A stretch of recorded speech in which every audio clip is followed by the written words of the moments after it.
Okay.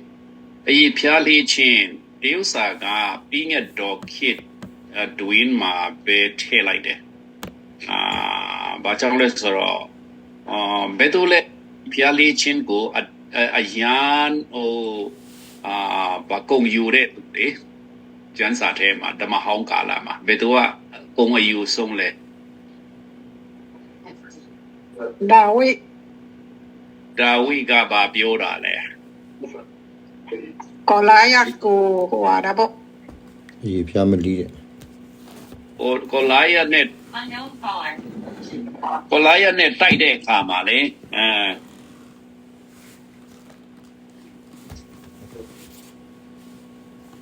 Goliath net tight there, Kama, to Babio the lesser. E. Longwa Dawiga Goliath go long one a chow. To Machow got nearly Machow to. Oh, Goliath got to nga quila lo, so Roma to go chinka de Kama. The cane now must open on an elima. To let Tula. But be a yachong le, Soreusa, Camero, since Abu Jali met in a but. In any Lingian San Bajo, Dawi a long one, Matun Mene, she Tobi or Togo, Chingatale. Got two machine. Pia look A Payadakin to pen machine, Sudeusa go to count the ball about there. Payane to Dore. Bale Soro. Toga a ye pia speed to jump. Eri Osago, General Aya, Koayare. No, era deals are able to know Biochin Lopit, no?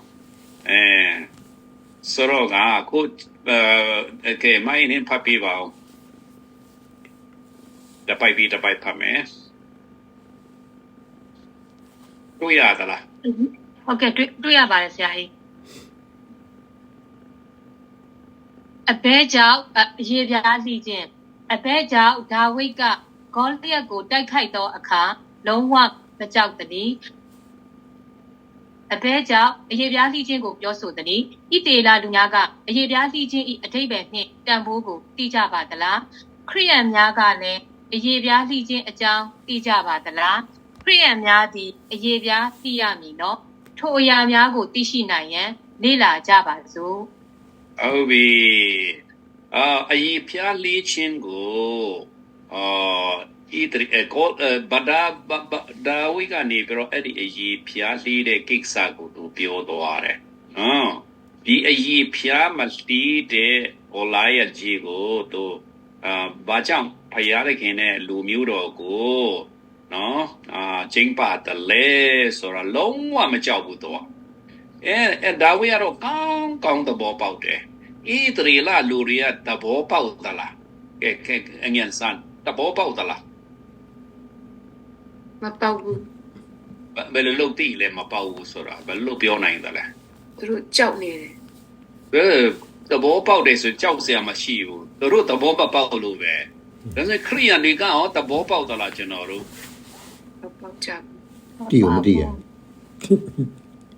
Genoro, just a time machine, Manta, but they do a mia no Korean. Matia. Eh, now,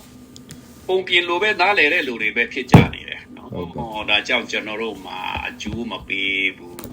The Usato lean and Manchano, a co Opuviro Matam, Camero General, Pacham Payariki, not Diusago, Saludale. Ye Pialation with the loud tea, Usapitale, Soresago, Patome, eh, Papi Bao. A year Biazi Brinny, that day. A year Biazi the Piat Kinga, a subject Kitty, Piat Kinga, Abiantan, Edo Sudi. They need a quad, then now night, they eat a meal and say a set do the Nga Ibringo, South Shout Jaya, Yajami. They need a quad, then now night, they eat a meal and ready. Nga Shima, South Shout Yado, Nga Ibringo Huga. They know drain, Yaujadai. A year Jingo, Kayami. A year Jindi, Nani, Tendo, Pudo, Bedini, eat the canat that day, Pialini. Tendo, Mu, a say a settle, not Dayao Jadai, go a night, Pado, to Kissy, go a mum hope, တပါအမျိုးသား၌ငွေနှင့်ဝယ်သောသူဖြစ်စေအသက်8ရက်မြောက်တွင်အရေပြားလှီးခြင်းကိုခံရမည်ကိုအိမ်၌ဖွာသောသူကိုငွေနှင့်ဝယ်သောသူသည်အရေပြားလှီးခြင်းကိုခံရမည်ငါပဋိညာဉ်လည်းတင်တို့၏အသား၌သာရပဋိညာဉ်ဖြစ်လိမ့်မည်အရေပြားမလီအရေပြားလှီးခြင်းကိုမခံသောသားယောက်ျားကိုသူ၏အမျိုးမှပယ်ရှင်းရ၏ထိုသူသည်ငါပဋိညာဉ်ကိုဖျက်လေပြီဟုအပြန်ဟန်အားမိန့်တော်မူ၏ကဘာဦးကျမ်းအခန်းကြီး19အငယ်9မှ14ဟုတ်ပြီဒီဥစ္စာကပထမဦးဆုံးကဘာဦးကျမ်းအခန်းကြီး19မှာပေါ်ပြခြင်းဖြစ်တယ်နော်အာဗြဟံစီမာသူကအမင်းပေးခြင်းဖြစ်တယ်အဲ့ဒါ bring in ဒီဘာဖြစ်ရမလဲဆိုတော့ကဒီမှာ bold face နဲ့ကျွန်တော်ရေးထားတဲ့ဥစ္စာကဘာလဲဆိုတော့ကအရေးဖျားလီချင်းဒီငါနဲ့တင်တို့ပြုသော bring in နဲ့လက္ခဏာတတ်တယ်လို့ပြောတယ်နော်ဖယားတဲ့ခင်နဲ့ bring in ပြုထားတယ် bring in ဆိုတာစာချုပ်ပေါ့သဘောတူညီတဲ့စာချုပ်ချုပ်ထားတဲ့လက္ခဏာတတ်တယ်ဟာ bring inအဲ့ဒီအရေးဖျားလေးချင်းဖြစ်တယ်နော်ဆက်ဖတ်ရအောင်စပ်ပေးပါနည်းနည်းလေးဟုတ်ကဲ့ဆရာနည်းနည်းလေးသိဟုတ်ပြီဒါစနည်းနည်းလေးချဲ့ပေးမယ်နော်ခဏလေးနည်းနည်းကောင်းလာသလားဟုတ်ပြီအဲ့ဒါလောက်ထိပဲချဲ့လို့ရတယ်ဟုတ်ကဲ့ပါဗျာတရိษံများကိုပိုင်ရှင်ကကြောပေါ်အရေပြား၌အမှတ်အသားကိုတန်ပူနှင့်ခတ်တတ်သည်ကြုံများကိုလည်းပိုင်ရှင်ကသူတို့၏လေပင်၌တန်ပူဖြင့်အမှတ်အသားခတ်တတ်သည်ထိုနည်းတူဖျားသခင်ကအာဗြဟံနှင့်သားများငွေနှင့်ဝယ်သောသူတိုင်းသူနှင့်သက်ဆိုင်ကြောင်းပဋိညာဉ်ပြုကြောင်းကိုယောက်ျားအင်္ဂါ၏အရေပြား၌အမှတ်အသားပြုကိုင်းခြင်းဖြစ်သည်အဘဲကြောင့်မြင်နိုင်သောကိုယ်ခန္ဓာအစိတ်ပိုင်း၌မဟုတ်ဘဲလှုပ်ဝက်သောလူများအမြင်နိုင်သောအင်္ဂါ၌အမှတ်အသားပြုခိုင်းသည်ကျမ်းစာကမမြင်နိုင်သောမမြင်နိုင်သောအင်္ဂါ၌အမှတ်အသားပြုခိုင်းသည်ကျမ်းစာကမရှင်းပြသောကြောင့်စဉ်းစားရတော့မည်ဖြစ်နိုင်ခြင်းမှာအခြားသူများကမသိစေခြင်းဖျားနှင့်အရေပြားလှီးသောသူကသာတိဖို့ရန်ဖြစ်သောကြောင့်ဖြစ်သည်ထို့အပြင်ယောက်ျားအင်္ဂါသည်အမြဲတမ်းဖုံးထားပြီးမိသူကမျှဘယ်သောအခါမှမမြင်ရသောအရာဖြစ်သည်ဟုတ်ပြီအဲ့ဒါဖယားအဲ့ဒါရှစ်စရာလေးကောင်းတယ်နော်တခါရနဲ့ပြောရတာတောင်မှအရင်တော့ကျွန်တော် take emphasize မလုပ်ချင်ဘူးဒါပေမဲ့အခုကျွန်တော်ပူသိလာတယ်ဘာကြောင့်ဒီနေရာမှာပဲဖယားကအမျိုးသမီးတွေကျွန်တော်မခိုင်းဘူးယောက်ျားတွေကိုအရေးဖျားလေးတယ်အခုအမေရိကန်မှာလည်းအဲ့ဒီအစင်လာကိုစောင့်ပြီးတော့သူစမှာလေ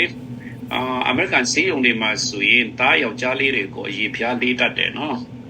ဒါပေမဲ့ဟိန္ဒူဒေါက်တာမကတော့အရန်အကြောက်ကန်စိတ်ဆိုးတယ်နေဒီဥစားကိုလေသူမလုပ်ချင်ဆိုတော့အမေရိကန်တွေကတော့ဆရာမဟဲ့နာတိလိမ့်မယ်သူတို့လောက်ကြသလား circumcision လောက်ကြသလားဟုတ်ကဲ့လောက်ကြပါတယ်ဆရာအဲ့ဒါမိဘရဲ့ဆန္ဒကိုတောင်းသလားသူတို့ကလည်းသူတို့လုပ်ပလိုက်တာလားဆန္ဒတောင်းတယ်ပြီးတော့တချို့တွေကလူကလေး10နှစ်တို့ဒီမှာလည်းလာပြီးတော့ပြန်လုပ်ကြတဲ့သူတွေရှိတယ်များသောအားဖြင့်သဘောတူကြသလားမိဘများကတချို့တွေအများစုတွေကတီးတဲ့သူတွေဆိုတော့religious reason နဲ့မလုပ်ဘဲနဲ့သူတို့ကျမ်းမာရေးအကြောင်းနဲ့ပဲလုပ်ကြတာများတယ်ဟုတ်ကဲ့အဲ့ဒါအမေရိကန်မှာဆိုရင်circumcision လုပ်ကြတယ်မြန်မာပြည်ကတော့မလုပ်ကြဘူးเนาะဆိုတော့ဒီနေရာမှာရှေ့ရမြောက်နေ့မှာနောက်ဒီဥစာကဘာလဲဆိုတော့အရေးဘာလဲဒီအရေးဖျားလေးချင်းနာဆိုရင်ဖယားတကယ်နဲ့အမှတ်တစိတ်ဖြစ်တယ်နော်အရေးအရာနဲ့ရေးကြည့်တယ်အဲ့ဒီအမှတ်တစိတ်နောက်ဘယ်သူလောရတယ်လဲဆိုအာဗြဟံတယောက်တည်းမဟုတ်ဘူးသူက99နှစ်ရှိပြီအဲ့ဒီချိန်မှာလေ99နှစ်ရှိပြီနောက်ဣရှမေလကလည်း73နှစ်ရှိပြီအဲ့ဒီလောက်တဲ့ချိန်မှာအာဗြဟံတဲ့တကွာသူ့အိမ်မှာရှိတဲ့ ယောက်ျားတိုင်းလောက်ရတယ်သူ့မှာဂျူန်တွေရှိတယ်လေအာဗြဟံမှာကဲဘယ်သူတရိထားမိတယ်လေအာဗြဟံမှာဂျူန်ဘယ်နှယောက်ရှိတယ်လဲ 318 318ရှိတယ်နော်လောတာကိုကေတော့က318အားလုံးဒီအဲ့ဒီချိန်တုန်းကအဲ့ဒါလောက်ရှိသလားတော့မသိဟုတ်စားဖြစ်ပြီးဆိုတော့ဖြစ်လောက်တယ်ဘာကြောင့်လဲအဲ့ဒီမတိုင်ခင်မှာပဲလောတာကိုကေပြီးပြီနော်ဆိုတော့ကအဲ့တော့ကြောင့်ကျွန်တော်တို့318တော့ယောက်ျားတိုင်းလည်းအည်ဖြားလှီးတယ်နော်အည်ဖြားလှီးတယ်မွတ်စလင်တွေရောလှီးကြသလားမသိဘူး လေးကြတယ်ဆရာကျွန်တော်သိတဲ့လောက်ဆိုရင် မွတ်စလင်တွေလည်းလှီးကြတယ်နော်အာဗြဟံရဲ့သားကိုတို့လေဘာကြောင့်လဲဆိုတော့ဣရှမေလကသူတို့ရဲ့ဖခင်ကြီးလေဆိုတော့အဲ့ရကြောင့်ဒီမှာအည်ဖြားလှီးတယ်ဆိုတာကဘာကြောင့်ရှိတော့ကဒီနိုင်ငံမှာဥစ္စာဖြစ်တယ်လေဂျူနီရှိတယ်လူမဲတွေလေသူတို့လူမဲတွေကပိုင်ရှင်တွေကဝယ်တယ်သူတို့ကနွားတန်းလိုပဲနော်နွားရောင်းဝယ်တဲ့နေရာမှာနွားတန်းမှာလူတွေကနွားတွေကိုယူပြီးတော့ကြည့်ကြတယ်မလားအဲ့ဒါလိုပဲဂျွန်ဒန်ဆိုတာရှိတယ်ဟိုရင်တော့ကဒီမှာအဲ့ဒီမှာတခါတည်းနဲ့သူတို့ပိုင်ရှင်တွေအတစ်တွေလည်းဖြစ်မယ်အဟောင်းတွေလည်းဖြစ်မယ်ဂျွန်ဟောင်းတွေဂျွန်တစ်တွေပေါ့နော်ဖန်အဲ့ဓာတွေကိုသူတို့စားလို့တဲ့ခါလေဘင်းမှာတခါတန်ပူခတ်ထားတယ်နော်အဲ့ဒီဂျွန်တွေခမရတော်တော်လေးနာတယ်နော်တန်ပူနဲ့ဆိုတော့နာတာပေါ့အဲ့ဒီမှာသူတို့ရဲ့အမတ်တစိတ်တွေကိုရေးထားတယ်ပိုင်ရှင်တွေကလေတရိတ်ဆန်လိုပဲဆက်ဆန်တယ်လေလူမဲတွေကိုအာဖရိကလူမဲတွေကိုအဲ့ဒါနာဒါနဲ့တခါနဲ့အဲ့ဒီဂျွန်ပြီးတော့လေသူ့ရဲ့လေဘင်းမှာကြီးလိုက်တယ်ဘယ်သူ့ဂျွန်လဲဆိုတာသိနိုင်တယ်လေဆိုတော့ဂျွန်တွေနွားတွေလည်းသူတို့ရဲ့အရေးခွန်ပေါ်မှာပဲတန်ပူနဲ့ပဲဥစ္စာလုပ်တယ်အမှတ်တစိတ်လုပ်တယ်ဆိုတော့အဲ့ဒီနွားတွေလည်းဥစ္စာအမွေးမပေါက်နိုင်တော့ဘူးလေအမာရွတ်ဖြစ်သွားတာပေါ့နော်ကျွန်တော်တို့သူတို့ရဲ့နာမည်အတူကောက်တွေနေမှာပေါ့ M တို့နော်နောက်ပြမဲ့ A တို့ဘာရင်းများတွေအဲ့ဒါသူတို့ရဲ့တစိတ်တွေကိုခတ်ထားတယ်ဆိုတော့အဲ့လိုပဲအခုအာဗြဟံကိုဖယားတဲ့ခေနာမင်းရဲ့အင်္ဂါအထိတ်ဖျားလေးမှာအမတ်သားလို့ရမယ်အဲ့ဒါကအရေးဖျားလေးရမယ်အဲ့ဒါလူနေနဲ့အရေးဖျားလေးတဲ့နို့လဲမတီးတဲ့လူကွာချားစီတယ်လေဆိုတော့မကြောင်အဲ့ဒီနေရာမှာလုတ်ခိုင်းတယ်လေဆိုတော့ကျွန်တော်တို့ဖယားတဲ့ခေမှာရည်ရွယ်ချက်ရှိတယ်လူတွေကမသိစေချင်လို့ဖြစ်လိုက်မယ်နော်နောက်မမြင်စေချင်ဘူးတခါနဲ့တခြားလူတွေကမမြင်နိုင်ဘူးမသိနိုင်ဘူးအမြဲတမ်းမဖော်ပြရတဲ့အင်္ဂါဖြစ်တယ်နောက်ဆက်ဖတ်ပေးပါမင်းနေလူချင်းတွေ့ကြသောအခါမြမပြည်သားများနှင့်အရှိတိုင်းသားများသည်ခေါင်းငုံတက်ကြသည်လက်အုပ်ချေတက်ကြသည်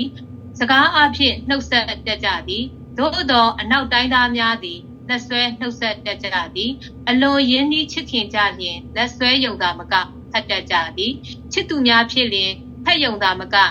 နှုတ်ခမ်းနန်းတက်ကြသည်အာရတ်နှင့်မွတ်စလင်ဘာသာဝင်များဖြစ်လျင်ယောက်ျားအချင်းချင်းလည်းဖတ်ပြီးပါခြင်းနှစ်ခါထိကြသည်သို့သောလင်များကြားတွင်မူအလှဝက်ဆုံးအင်္ဂါများဖြင့်မိတ္တဟာယဖွဲ့ကြသည်ထိုအရာများထက်နည်းနည်းသောမိတ္တဟာယနှင့်ဆက်နွယ်မှုချစ်ခင်မှုပြနိုင်သောအရာမရှိတော့ချေအဲ့ဒီမှာပဲတော်တော်လေးကအတိတ်ပဲခင်ဗျားတို့သဘောပေါက်လာလိမ့်မယ်ထင်တယ်နော်ကျွန်တော်မြန်မာနိုင်ငံမှာဆိုရင်လက်ဆွဲနှုတ်ဆက်တာကတကယ်မရှိကြဘူးနော်အခုမှအနောက်တိုင်းနိုင်ငံကဥစ္စာတွေကိုလှူယူပြီးတော့လက်ဆွဲနှုတ်ဆက်ကြတာမြန်မာထုံးစံမှာမရှိဘူးနော်နောက်တော့မှခင်ဗျားတို့တွေ့ကြသလားလက်အုပ်ချီပြီးတော့ဒီလိုပဲခေါင်းငုတ်တတ်ကြတယ်ယူရီးယားတွေနော်နောက်တော့မှအရှိတိုင်းသားတွေလေအဲ့ဒါလိုပဲရှိခိုးတယ်လို့ဘောဒီလိုခေါင်းငုတ်တတ်ကြတယ်နော်ဆိုတော့ကအဲ့ဒါလက်ကိုလုံးဝမထိဘူးနော်အရှိတိုင်းသားတွေကရိုင်းတယ်ရှက်တယ်ပေါ့နော်ဒါပေမဲ့ခုကတော့တော်တော်လေးအနောက်ယဉ်ကျေးမှုကလွှမ်းမိုးတော့ကလက်ဆွဲနှုတ်ဆက်တာမြန်မာပြည်သားတွေလည်းအထူးဖြင့်မြို့ပေါ်တွေကဆိုရင်တော့လုံးဝမဥစားမဖြစ်တော့နော်ခင်ဗျားတို့ဘယ်လိုတရိကျွန်တော်အဲ့ဒါတော့ကျွန်တော်ရဲ့ observation မှာခင်ဗျားတို့အမြင်မှာ မြန်မာပြည်သားတွေကလက်ဆွဲနှုတ်ဆက်ကြသလားဒါမှမဟုတ်ဒီလိုနဲ့ပဲစကားခေါင်းငုံကြသလား လက်ဆွဲနှုတ်ဆက်တယ်နော်ဆရာကျွန်တော်သိတယ်လောက် အဲ့ဒါဆိုရင်တော့အနောက်တိုင်းဆန်သွားပြီအဲ့ဒါမြန်မာယဉ်ကျေးမှုမဟုတ်ဘူး ကျွန်တော်သိတယ်လောက်ပြောတာပါဆရာပါနိုင်တယ် မြန်မာတွေတယောက်နဲ့တယောက်တွေမယုံရင်တော့ရွာမှာသွားသူတို့လက်ဆွဲမနှုတ်ဆက်ဘူးနော်လက်ဆွဲမနှုတ်ဆက်ဘူး now ဂျပန်တွေဆိုတော်တော်လေးကို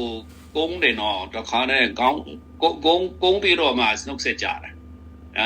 ပြန်တော့မယ်ဆိုရင်လက်ကုန်းနာခါအနည်းဆုံးနာခါ၃ခါအရန်ချစ်တယ်ဆိုရင်၃ခါလေးကနော်အမေရိကန်ရောက်တဲ့အခါမှာကျွန်တော်လဲလက်ဆွဲနှုတ်ဆက်တာပဲမြန်မာပြည်ကနေသိခဲ့တာဟုတ်ဒါနဲ့အမေရိကန်ရောက်တဲ့အခါမှာကျွန်တော်အမေကနေပြမဖက်တယ်လေအဲ့ဒါတော်တော်လေးပူနီးဆက်တယ်နော်မြန်မာပြည်မှာမလုပ်ဘူးတဲ့ဥစ္စာကိုလေအမေကဒီလိုဖက်တယ်ကျွန်တော်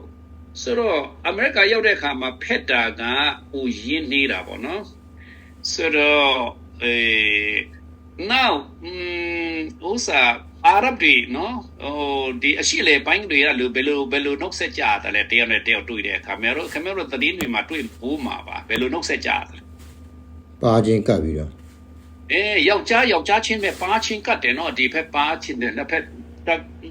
ကတ်တာတောင်မှနှစ်ခါကနေသုံးခါထိပဲတယ်လို့ပါချင်းထိကြတယ်သူတို့ရဲ့ထုံးစံပေါ့နော်နောက်ပြမအနောက်တိုင်းသားတွေဆိုရင်ကျွန်တော်နိုင်ငံကောင်းဆောင်တွေကိုသူတို့နှုတ်ဆက်တာတရိထားမိတတ်တယ်မိန်းမနဲ့ယောက်ျားဖြစ်တယ်ဆိုရင်ကောင်းဆောင်တွေကလေမိန်းမနဲ့ယောက်ျားရှိတယ်ဆိုရင်တခါရဲနဲ့သူတို့ဖဲ့ယုံမကနန်းကြတယ်ဒါပေမဲ့ယောက်ျားချင်းဆိုရင်တော့ဒီလိုပဲဟပ်ယုံပဲဟပ်တယ်နော်ဆိုတော့ now အဲ့ဒါကြောင့်မတူကြဘူးနော်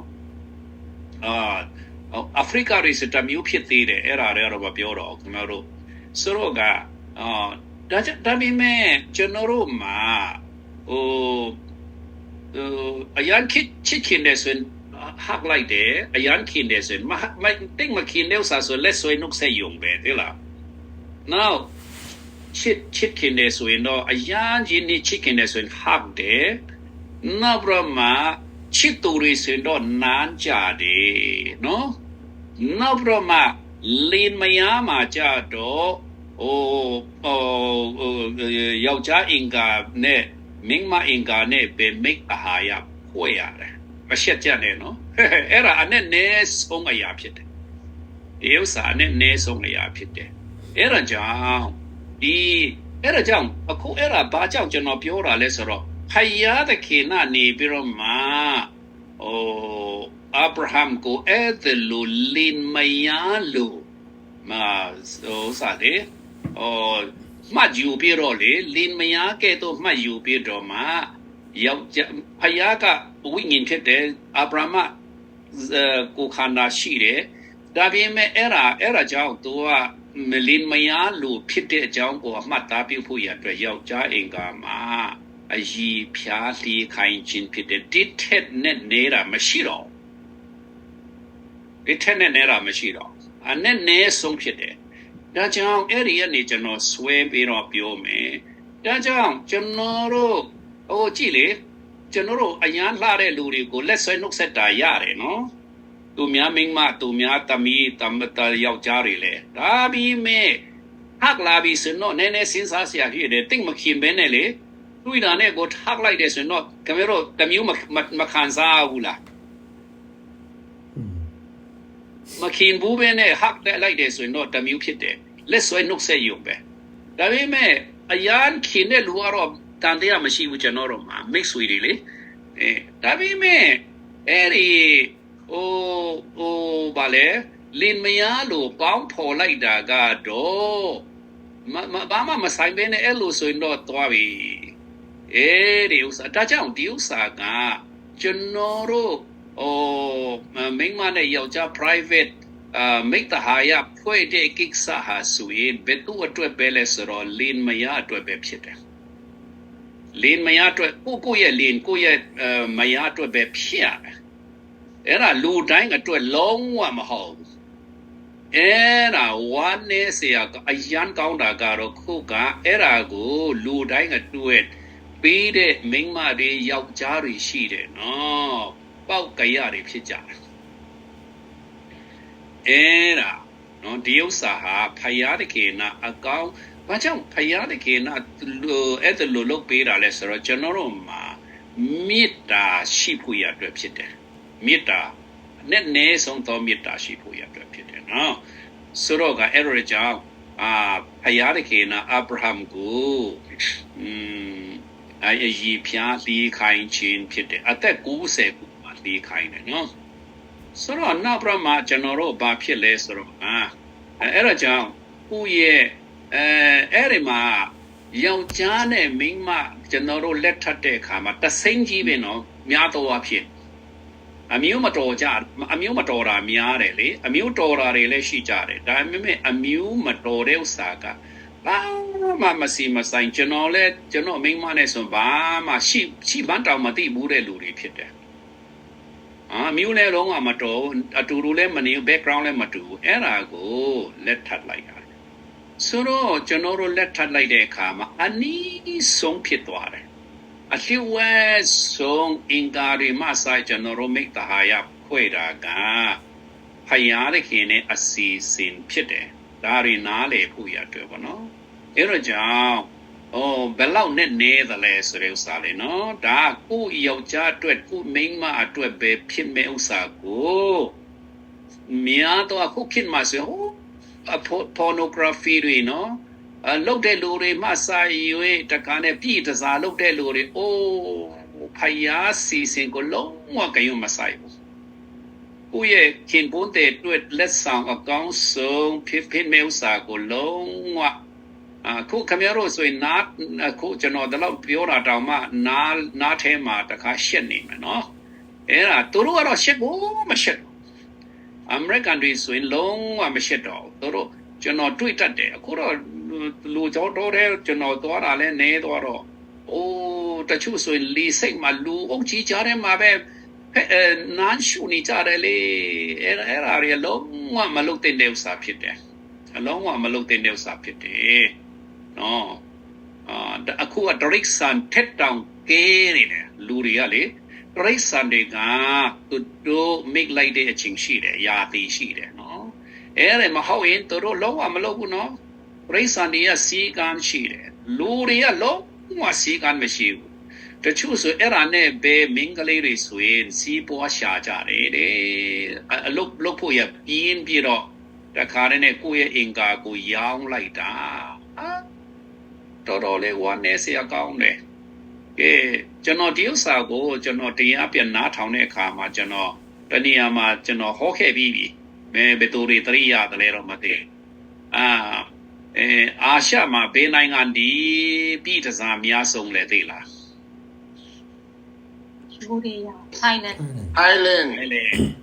Thailand နာပြည်တစားများဆုံးတူရဲ့ဝင်ငွေတော်တော်လေးကိုဝင်ငွေကောင်းတယ်လေဒီဥစ္စာကပြည်တစားမတွေကိုတိုင်က Thailand မှာဆိုပြည်တစားမတွေတအားများတယ်နောက်ပြမအဲ့ဒီကနေပြဘာရတယ်ဆိုအစိုးရကလည်းဘာကြောင့်အားပေးတယ်လဲဆိုတော့နိုင်ငံခြားသားတွေရောက်လာတဲ့ခါမှာသူတို့လည်းဝင်ငွေရတယ်လေအစိုးရအနေနဲ့လေနော်အဲ့ဒီပြည်တစားတွေကရယုံမကတဲ့ဒါအစိုးရကပါရတာအခုနေရတာဘောနော်လူတယောက်ဝင်လာပြီဆိုပိုက်ဆံမပါနဲ့မရဘူးလေပြည်တစားမအတွက်တယောက်တည်းအတွက်မဟုတ်ဘူးလေသူတို့ရဲ့လီစိတ်ဝင်တဲ့ဥစ္စာတွေအခုနေအများပစ္စည်းတွေဝယ်တယ်အမျိုးစုံလုပ်တယ်ဆိုတော့အဲ့ဒါကြောင့် Island တွေခုနောက်ပိုင်းလူပြိုပြူတွေချောလာကြတယ်ဘာကြောင့်လဲသိလားတွေးနော်ကပြားတွေပေါ့နော်ကပြားတွေများလာတယ်ကပြားတွေများလာတယ်မြန်မာနိုင်ငံမှာလည်းအခုတော့လောလောဆယ်စစ်ဖြစ်သွားလို့ပေါ့နော်နိုင်ငံခြားသားတွေမြန်မာနိုင်ငံလည်းများလာပြီနော်မြန်မာနိုင်ငံမှာလည်းကျွန်တော်ကြာပြီအရင်တစ်ခေါက်တုန်းကကျွန်တော်စရင်ကြည့်တာ9သိန်းလောက်ရန်ကုန်မှာရှိတယ်လို့ပြောတယ်နော်အဲ့ဒါကြောင့်မြန်မာနိုင်ငံမှာအပြူချောလေးတွေလေလှလှလေးတွေက မယူသားဘူးနော်သူတို့အလုပ်ဘေးကနေဘယ်လိုလုပ်ချောအောင်သူတို့တတိသားသမီးတွေပဲအကုန်မဟုတ်ဘူးလေချောလေးဘယ်လိုဘာလို့နေနိုင်တာလဲအဲ့ဒါသူတို့ရဲ့အင်္ဂါတွေသူတို့ရဲ့ကိုယ်ခန္ဓာကိုရောင်းကြတာလုံးဝမလုပ်တဲ့ဥစ္စာဖြစ်တယ်ဘယ်နိုင်ငံလေဘယ်ကမ္ဘာပေါ်မှာဘယ်နိုင်ငံနာမည်အကြီးဆုံးလဲပြည်တစားလုပ်မှမှာသိကြလား ဥရောပလားဆရာ ဥရောပမှာဘယ်နိုင်ငံမှာလဲ မသိဘူးတခါတော့ take care ကကြည့်ဘူးလေအဲ့မှာတော့တော်တော်လေးချိန်နေဆိုတော့ဒီနိုင်ငံပဲဖြစ်ဖို့တော့များတယ် ဆရာပြင်သစ်လားဆရာ ဘာလဲ ပြင်သစ်လား French လားဒါမှမဟုတ် မဟုတ်ဘူးNetherlandsနိုင်ငံလေ ဟုတ် Netherlandsနိုင်ငံနာ Dutch နော် Netherlandsနိုင်ငံနာသူတို့ဆိုရင်တော်တော်လေးကိုအဲ့ဒီပြည်တစားတွေသူတို့ပြည်တစားတွေကဟုတ်တယ်မင်္ဂမငါ Netherlands သူတည်သွားတယ်နော် Netherlands နိုင်ငံမှာဆိုရင်အရှမ်း liberal ဖြစ်တယ်နော် liberal နိုင်ငံဖြစ်ဆုံးပဲကမ္ဘာမှာအဲ့ဒီမှာသူတို့ကပြည်တစားကို business တစ်ခုတွေနဲ့ဖာလို့ရတယ်လေသူတို့ပြည်တစားလုပ်တဲ့ဥစ္စာအခွန်ပေးရတယ်တိလားအစိုးရမှာအမေရိကန်မှာကြတော့မြို့ကြီးတွေမှာလွတ်လပ်စွာလုပ်လို့ရတယ်ကျွန်တော် Frederick မှာနေတော့ဆိုမြို့ငယ်ဆိုတော့ပြည်တစားကိုခန်းတယ်နော်ဒါပေမဲ့မိုင်90ဝေးတဲ့ Baltimore မှာကြတော့ဆိုင်ထွင်လို့ရတယ်ဘာလဲဆိုင်ဘောကြီးနဲ့ Baltimore မှာတော့မြို့ကြီးဆိုတော့အဲ့ဒီမှာတော့ဆိုင်ကြီးဖွင့်တယ်မြို့လေကောင်းမှာပဲ Frederick မှာတော့အဲ့ဓာတွေကိုခန်းတယ်ကျွန်တော်နေတော့ကလေလွန်ခဲ့တော့ဒီပေါင်း20လောက်တုန်းကနော်ခန်းတယ်ဆိုတော့အဲ့ဒါလို့မြို့ငယ်တွေမှာတော့လုံးဝမရဘူးဒီမှာတော့မတူကြသေးဘူးတယောက်နဲ့တယောက်ဆိုတော့ဒါကြောင့်ကျွန်တော်တို့ကိုဒီဥစ္စာကျွန်တော်အဲ့ဒါထောက်ဘာကြောင့်ရောက်သွားလဲဆိုတော့ကယောက်ျားမိန်းမဆိုတာကတန်ဖိုးထားရမယ်ကဲကောင်းပြီဒါဆိုရင်ကျွန်တော်လင်မယားတွေဘေးချင်းမှာပြင်ရင်ပြုတ်တာလဲ လက်ထပ် ဘယ်လိုပြင်ရင်ပြုတ်တာလဲ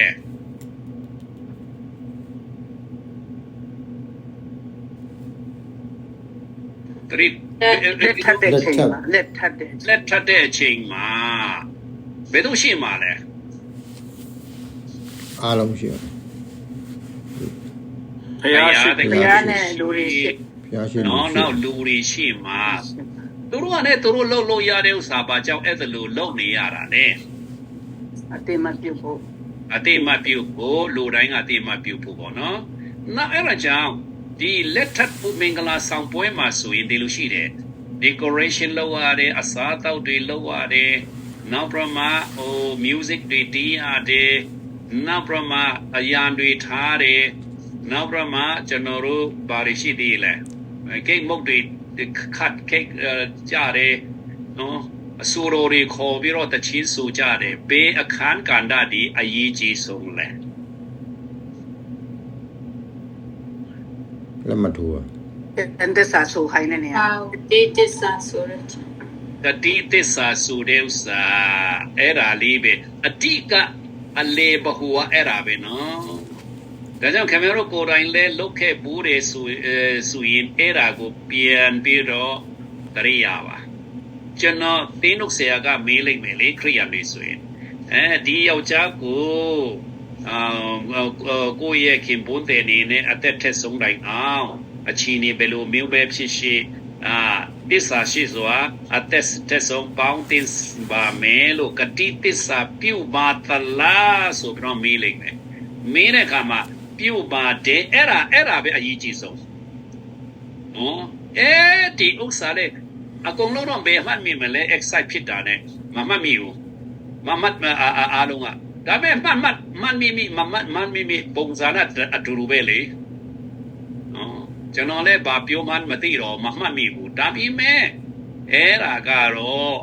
စတေနိုဆီယာတိုင်းကမေးတဲ့မိခွန်းဖြစ်တယ်အဲ့ဒီဟာလေးကဘာလဲအဓိကအချက်ဖြစ်တယ်အဲ့ဒါကိုဘယ်အရာကနေပြမလောက်တာလဲဆိုတော့ဝတ်စုံတွေ နော်အမှန်ကဝတ်စုံမပိုင်လဲရတယ်လေကျွန်တော်အယူစင်ဆုံးမင်္ဂလာဆောင်ပွဲကကျွန်တော်တွေ့ဘူးတယ်ကလေးမျိုးနဲ့ပါလေအဲ့ဒါမှဟုတ်ကျွန်တော်ဖယားကျောင်းထဲမှာပဲမင်းကလေးကဘာဝတ်တာလဲဆိုတော့ဘာမှငကိုသူဝတ်တဲ့အဝတ်စားလေးဝတ်တယ်နောက်သူပန်းလေးကိုတီကုန်းပြီးတော့အဲ့ဒါမှာကောင်းပေါ်မှာအဲ့ဒါလေးကိုဆောင်းလိုက်တယ်အဲ့ဒီပန်းခွေလေးတွေကိုလေပန်းခွေလေးကိုဒါပါပဲအဲ့ဒါမှလည်းထပ်လိုက်တာအရာကြည့်ဦးတယ်ကျွန်တော်တို့ထပ်ယူသေးတယ်ကျွန်တော်တို့လည်းအရာမရှိဘူးဒါပေမဲ့အရာတွေကတော့အပူတွေပါအမှန်ကကျန်တဲ့အစားတောက်တွေအပူတွေပဲအကုန်လုံးအပူတွေပဲတော့တချင်းအခုအဲ့ဒါကြောင့်ကျွန်တော်တို့မင်္ဂလာဆောင်ပွဲတော်တဲ့ဥစ္စာကဒီ I do ဆိုတဲ့ကတိသစ္စာပြုတဲ့ဥစ္စာကခင်ဗျားတို့မမိသိဘူးနော်ဒီဥစ္စာကလူရှိမှာနောက်လူရှိမှာမဟုတ်ဘဲနဲ့နှစ်ယောက်ထဲမှာဆိုရင်ကျွန်တော်တို့မိတ္တဟာယဖွဲ့ချင်းနော် private gigs မှာမိတ္တဖွဲ့ချင်းဒီအဓိကဖြစ်တယ်အဲ့ဒါကြောင့်အဲ့ဒါကိုလူတိုင်းကိုမပေးတဲ့မပြတဲ့မမြင်စီတဲ့အရာဖြစ်တဲ့လျှို့ဝှက်တဲ့နဲ့နေတဲ့အရာနဲ့နေတာဒါကိုမိန်းမကိုယောက်ျားနဲ့မပဲဆိုင်တဲ့ဥစ္စာဖြစ်တယ်အဲ့ဒါကိုခုကတော့ရောင်းစားနေကြတာအရာဝနေတယ်ဖျားပြင်ဆင်ထားတဲ့ဥစ္စာနဲ့ဘာမှမဆိုင်တော့နော်အဲ့ဒါကြောင့်တရိษံတွေဆွေအထီးတွေကနေပြမအတကုံပူခန္ဓာအနာခံပြီးတော့အဲ့ဒါကိုကာကွယ်တယ်လေနော်တရိထားမိကြတာလားတရိษံတွေလေတို့ကြားတွေပဲဖြစ်ဖြစ်ချင်းတိတွေပဲဖြစ်ဖြစ်နောက်ပဲဘာကောင်းပဲမဆိုအထီးအကြီးဆုံးကနေပြငါပိုင်တယ်ငါမိန်းမတွေပဲဒီဥစ္စာတွေကဆိုပြီးတော့မှ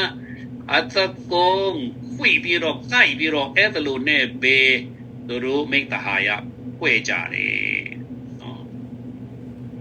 ကျန်တဲ့လူတွေကမင်းတို့နဲ့မဆိုင်ဘူးဆိုတော့မှတခါလေကြတော့သူတို့ရှုံးသွားတယ်လေအသက်ကြီးလာတဲ့အခါမှာငယ်တဲ့ကောင်တွေကနိုင်သွားတတ်တယ်အဲ့ဒါနိုင်တဲ့သူကတွေတခါနဲ့ပိုင်နေတော့တာသူ့ရဲ့မယားတွေကိုလေတရိษံတွေပါဆိုတော့အဲ့ဒီဥစ္စာကိုကျွန်တော်တို့လေးလေးနဲ့ဘယ်သူမှပြောဘူးမယ်မထင်ဘူးအခုကျွန်တော်လည်းမပြောဘူးအခုမှပဲကျွန်တော်ပြောတယ်အဲ့ဒါအချင်းတန်လာတဲ့အခါမှာကျွန်တော်ပဟီလိဖြစ်နေတဲ့ဥစ္စာကိုကျွန်တော်သဘောပေါက်လာတယ်ဟုတ်ဖယားသခင်ဒါတွေကိုသိချင်းအဖြစ်ဖယားသခင်နဲ့အာဗြဟံဘလောက်လေးနဲ့မိလေပြင်ပြုတာလဲစာချုပ်တာလဲဆိုတာခင်ဗျားတို့သိလိုက်မယ်အဲ့ဒါမှပဲအရာသာရှိမယ်အဲ့ဒါမှပဲအတိတ်ပဲရှိတယ်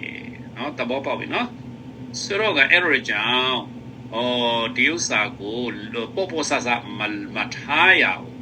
ယခုမှစာရခုခင်ဘုံတဲ့ကိုတန်ထူထားပါနော်ကတိသစ္စာမေ့သွားပြီဆိုရင်လေတိအကြံဖြစ်တော့သိနေတာပဲကျွန်တော်တို့မှာအဲ့ဒါကိုတန်ထူထားရမယ်ကဲကောင်းပြီဒါဆိုရင်တော့အခုခင်မှာကအဲ့ဒါကြောင့်ပဲလေအင်ကိစ္စဟာဆိုရင်တခါတည်းနဲ့ဒီဥစ္စာကိုဖောက်ပြတ်တဲ့ဆိုရင်ဖယားတခင်ကလုံးဝမကြိုက်တော့နော်ဒီဥစ္စာနည်းနည်းပြောလိုက်မယ်နော် stop sharing ဘာလဲဆိုတော့ကဘာကြောင့်no electric မှာရေလွှမ်းမိုးသွားတာလဲ လူစီကမဲ့ ဘယ်လိုစီကံမဲ့တာလဲဖယားသားနဲ့လူသမီးနဲ့ဖယားသားတွေနဲ့လူသမီးတွေနဲ့ယူကြတယ်အဲ့ဒါတွေကြောင့်ဘာတွေပေါ်လာတယ်လဲဆိုပူကောင်ကြီးတဲ့သူတွေအဲ့ဒါကပောက်ချန်ခါကြီး6ထဲမှာလေအဲ့ဒါကြောင့်အဲ့ဒါတွေကိုကြီးပွားနေတာမကြိုက်ဘူးဘုရားကလုံးဝလင်ကိစ္စမှာသူတို့ကဖောက်ပြန်တယ်လေလူသမီးတွေနဲ့ဖယားသားဆိုတာကတချို့ကရှီသားရဲ့သားဖြစ်လိမ့်မယ်နော်လူထင်တယ်ဟုတ်ဖယားသားရှီသားမဖြစ်နိုင်ဘူးဘာကြောင့်လဲဆိုတော့ကရှီသားကအာဒါနဲ့ဤဝါတို့ရဲ့ ဒါတရားမြောက်ဖို့ပြတဲ့သားဖြစ်တယ်နော်ပရမဒါကတော့ကာယေနဒုတိယကတော့အာဘီလာကိုတပ်ပလိုက်တော့theologian တွေကကာယေနဒါသမီးဒါစီမီစက်တွေကိုလူသမီးလို့ဂျီယိုစကြတယ်ခြီသကြတော့ဖယားယုံကြည်တဲ့အတွက်ကြောင့်သူ့ရဲ့သားတွေဖြစ်လေလို့ဖယားသားဆိုတာသူဖြစ်လိမ့်မယ်မဖြစ်နိုင်ဘူးဘာကြောင့်လဲဆိုတော့အာဒာနဲ့ဧဝဒီအပြစ်သားဖြစ်သွားပြီလေခြီသမွေးတဲ့အခါဒါကြောင့်ဖယားသားဆိုတဲ့ဥစ္စာကကောင်းကင်တမန်တွေဒါကြောင့်ဒီတီယိုနဲ့ယူဒာမှာပြန်ပြောတာကမိမိတို့ရဲ့အရေးအရာကိုမထင်းသောကောင်းကင်တမန်တို့ကိုထောင်ထာဝရမောင်မိုက်နိုင်တာဂျူအဖြစ်ချီနှောင်တယ်လို့ပြောတယ်လေဘောလိုအဲ့ဒါကြောင့်ကောင်းကင်တမန်များကိုဘောရင်တို့အတင်းတော်စင်မှာကောင်းကင်တမန်များကိုပြင်လင်တရားစီမဲ့သူတွေမဟုတ်ဘူးလားမင်းတို့ကလို့ပြောတယ်လေယုံအဲ့ဒီကောင်းကင်တမန်တွေကျွန်တော်တို့ကကောင်းကင်တမန်တွေကမတူကြဘူးတန့်ရှင်းတဲ့ကောင်းကင်တမန်နဲ့ကောင်းကင်မှာရှိနေကြတယ်ဘုရားခါစားကြတယ်နောက်စာတန်နဲ့ဖွဲ့ကြတော့ဥစ္စာဖြစ်တယ်တခါတည်းနဲ့သူတို့ကတော့လွတ်လပ်စွာနဲ့ခုကဘာကြီးကိုနှောက်ယှက်နိုင်သေးတယ်အုပ်ချုပ်နိုင်တယ်နော်စာတန်နဲ့အဖွဲ့တွေဝိညာဉ်စုတွေကဒါပေမဲ့မောင်မိုက်တန်ကျူးနဲ့ချီနှောင်ထားတဲ့ဖွဲ့တွေကဘယ်သူတွေလဲဆိုတော့ကဖြစ်နိုင်ချီကတော့ဘာလဲဆိုတော့ကအဲ့ဒီသူတို့ရဲ့အရာကို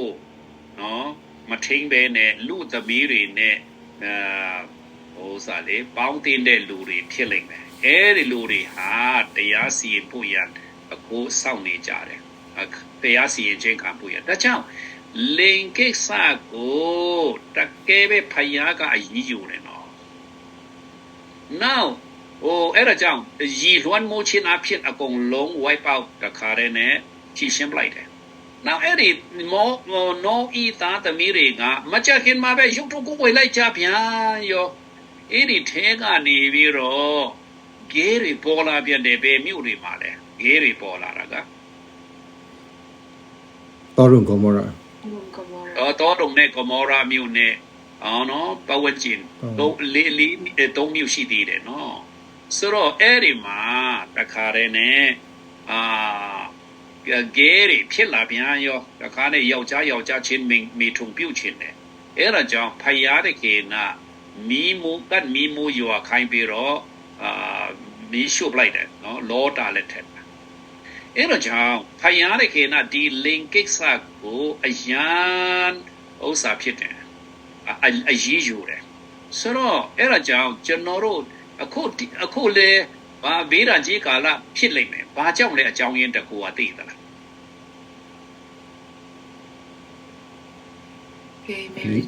အကိစ္စကြောင့် ဒီလင်ကိစ္စကြောင့်ပဲ pornograph နော်ယောက်ျားချင်းမိထုံပြုတ်တယ်ယောက်ျားနဲ့မိန်းမမိထုံပြုတ်တယ်မိန်းမချင်းမိထုံပြုတ်တယ်နောက်ခုစခလေးတွေကိုပါလင်ကိုကိုရဲ့လင်ကိုတခါနဲ့ပြောင်းလို့ရတယ်လို့သူတို့ကတင်ပေးနေတယ်လေအဲ့ဒါကြောင့်ဒီအကြောင်းတစ်ခုထဲတော့မဟုတ်ပြီမဲ့လို့အဲ့ဒါလည်းအဓိကအကြောင်းရင်းနေနဲ့ပါတယ်အခုဘေးတာကြေးကာလမှာဖယားအမျက်ဒေါသလောင်းမှာကလေအဲ့ဒါကြောင့်ဒီကိစ္စဟာဆိုရင်ဖယားကနာပေါ်ဆဆမထားဘူးပေါ်တာမတွက်ထားဘူးအယံအရေးကြီးတဲ့ကိစ္စဖြစ်တယ်ဆိုတာကိုသိစေချင်တယ်နော်ကဲဒါဆိုရင်ကျွန်တော်တို့အခုမှစပြီးတော့ကိုရဲ့အင်္ဂါကိုအဲ့ဒါကြောင့်ပေါ်လို့ကလည်းကိုအင်္ဂါကိုစောင့်ရှောက်ကြပါလို့ပြောတယ်လေမခံနိုင်ဘူးဆိုရင်နော်ပူလောင်နေတဲ့ဆိုရင်ကိုပိုင်မိန်းမကိုပိုင်ယောက်ျားယူကြပါနေနိုင်ငါလိုပဲနေကြလို့ပြောတယ်လေဟုတ်တယ်မလားမဟုတ်ရင်ကိုပိုင်ယောက်ျားကိုပိုင်မိန်းမယူကြပါလို့ပြောတယ်မဟုတ်ဆုမတွေလည်းပြန်ယူအကြံပေးတယ်မနေနိုင်ဘူးစင်ယူကြပါလို့နော်ဟုတ်ပြီအဲ့ဒီဥစ္စာ